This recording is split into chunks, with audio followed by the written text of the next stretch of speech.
Hello, welcome to LSAT Demon Daily. I'm Matt Dumont, and that's Nathan Fox. Nathan is the founder of LSATdemon.com and the weekly podcast, Thinking LSAT. I'm one of his employees. I'm a tutor and teacher at the LSAT Demon. My name is Matt Dumont. We have an email here that says, hello. Early on during my undergraduate studies, when I first started thinking about going to law school in the future, someone gave me advice that pretty much boiled down to law school is not worth it unless a person is going to Ivy League or T14 at least. Could you speak on this, please? Thank you. With gratitude and respect, Nico. I kind of love that salutation. Gratitude and respect is awesome. I thought that you were perfect for this because you are in law school and you are not going to the An Ivy League or T14 or T14 at least. What do you think when you hear someone give this advice that law school is not worth it unless you're going to law school or Ivy League or T14? What do you think about that? Okay, so as a general blanket statement, it's clearly bullshit. That is just such garbage, and probably was something put out by the Ivy League or T14 in order to go, hey, come to us and pay full money. Even T14. Yeah. It's so arbitrary that at T14, like whoever started saying T14 besides a school that was like ranked exactly 14th or maybe 13th. Which was Georgetown for the longest time. And then they dropped this year to UCLA. Oh, no. And so now all of a sudden UCLA is a law school that's worth going to. And Georgetown is now all of a sudden not a law school that's worth going to. There's infinite examples of how absurd the idea that it's T14 or bust. Just makes no sense. I think for some very specific law careers or legally adjacent careers, this might be something to think about. Like if you want to be a law professor or a Supreme Court justice or an appellate justice on like a court of appeals, this would help you. However, even there are plenty of people in the top from the top 20 that are now coming to those kind of things. I have professors from my school that certainly did not go to T14s or above. Of course, we have people from Yale and Harvard and University of Virginia, but we also have people from my soon-to-be alma mater, University of Maryland. We have people from University of Baltimore, which is a school that's like in the 100 or so. So my pushback is this is, as a blanket statement, clearly wrong, but it also be the big fish in a small pond and go for free.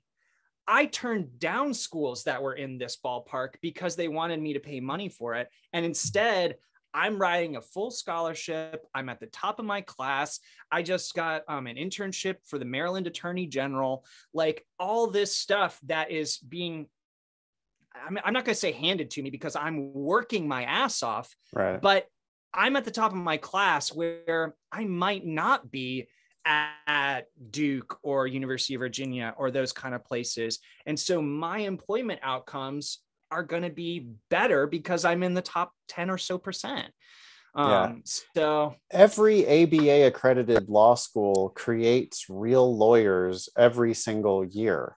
It's just ridiculous to think that you have to go to a top 14 school when there are 200 ABA accredited schools creating real lawyers every single year. I think that this most commonly comes from people who aren't sure they actually even want to go into law. And people are like, well, if you're going to do it, you better do it at the very top or not at all. And I understand, I think, the motivation behind that, but this blanket advice of T14 or bust makes no sense, especially to people like Matt, who were able to get into T14 schools and then said, I'm going to actually go slightly down in the rankings to a perfectly respectable school like Maryland.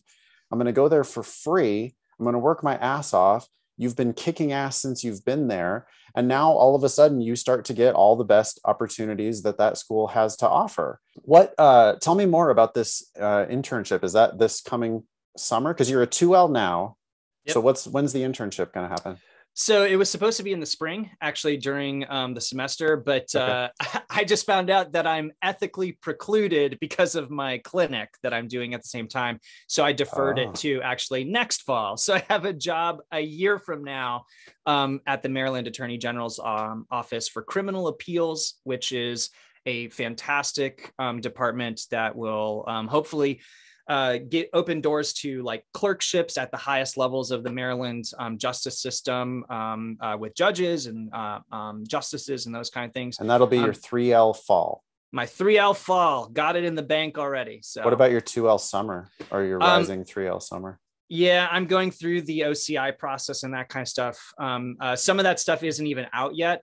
Okay. I got a spring job and then it got deferred to the fall. And so like, that's kind of how that transpired. But you fully expect to have your summer lined up this fall? Sometime this fall, you'll have it done probably. I've had a lot of interviews, and so I would expect sometime in the next couple of weeks. Great. Yep. Cool. And you're expecting to have a job lined up. When do most people, like, what you're going to do for your first year of employment? Mm-hmm. By the time you're starting your 3L year, you probably have a pretty good idea. Yeah, I mean, if you want to go the like firm life and you had like a successful 2L job, often that is like the gateway to your first year. That might have a curveball of like clerkships if you're going to go work for a judge or a justice somewhere. That typically happens the year after, immediately after you graduate, and then you come back to that firm job. But yeah, I would say by Christmas, 3L, you're likely to know what you're doing as soon as you graduate. They say that everybody changes their mind about what they want to practice once they go to law school. Has that already happened to you? Oh, yes. What did you start thinking you wanted to do, and what are you thinking you want to do now? I came in with this like grandiose, like, I'm going to be a appellate impact litigator. Okay. Like I'm going to go argue what the law should be and civil rights and stuff. And like, I'm still interested in that, but that's a unicorn job. And also not one that generally pays the bills. It's one that you might do one case a year, maybe, unless you're like the Solicitor General, of course, Right. But I fell in love with criminal law during my first year. And I actually had my first internship was with a state's attorney's office. And now I have the Maryland AG's appeals office. So I'm gearing towards prosecution or criminal law in some respect. And so probably where I'm going to head. That's amazing. I would really encourage all of our students and listeners to keep an open mind. Sometimes we read drafts of people's personal statements that are like, I would never want to do this kind of law, but I instead want to do that. And it's like, leave the part out where you're shitting on some area of law that you just don't really know as much about as you might think. You allow law school to be the transformative experience that they all want to tell you it's going to be. Give it a chance. Go with an open mind. You're going to need to kick ass in every class anyway. If you want to get the OCI interviews, you're going to need good grades. So you might as well open yourself up to that possibility. You're going to want to get an A in that crim law class in your 1L year anyway. Or property or torts or anything else. Or property or torts or Civ Pro or whatever the most boring thing. Yeah, you're going to need an A in that too. So along the way, you might realize, oh, wow, yeah, I never would have envisioned a life as a tax attorney, but there's lots of jobs available and I'm pretty good at it. And hey, maybe I will do that. Yep. Yeah, cool. Absolutely. We definitely digressed off of Nico's, but I think it's important to circle back in the idea that, Nico, you can go to a law school like Maryland or a law school like University of Baltimore and become a real lawyer. I worked with tons of lawyers this summer doing good work at the attorney's office that were UB grads. That's a school in the top 100. They're making a difference in their communities being practicing lawyers. So I mean, you're not going to be able to from that, like UB, that's University of Baltimore. Yes. Yeah. Okay. Yeah. So yeah, you're not going to go get a big time job in Los Angeles with that degree. People are going to be like, what, who, what Yep. now? And so in that case, you probably, if you're going to go to a school that's ranked, let's say 100th, that's okay. You should probably go to a school that's ranked 100th in Los Angeles if you want to Right. work in Los Angeles. That school has a good reputation in its local area. Yeah. And that's what I was going to follow up with is like Baltimore, Philly, and DC all hire UB grads. We're in that area. And so go, like, if you go to the area that you want to practice in is my strong advice, because you're building your network. And like, yeah, go to the best school you can go to for free. That's the point. And that's what this advice really should be. I agree. Yeah. Cool. Don't pay for law school. Like, go get yourself multiple competing offers, take the best full ride you can get. Yep. And negotiate up the other ones. That's the system that's the game we're playing in the United States, whether you want to play it or not. That's the game. And Matt is one of our biggest success stories because he followed our advice. He's going to law school for free, and he's also kicking ass in law school, and he's going to have jobs. I mean, Matt, you're going to pick and choose, right? Like, you've got multiple different interviews. You're going to get multiple different offers. You're going to be able to decide what's the best fit for you. And you are definitely not at a top 14 or Ivy League school. Definitely not. Good state school. Okay. Should we wrap it up there? Yeah. Awesome.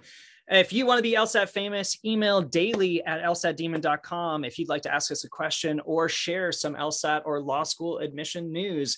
Thanks for listening.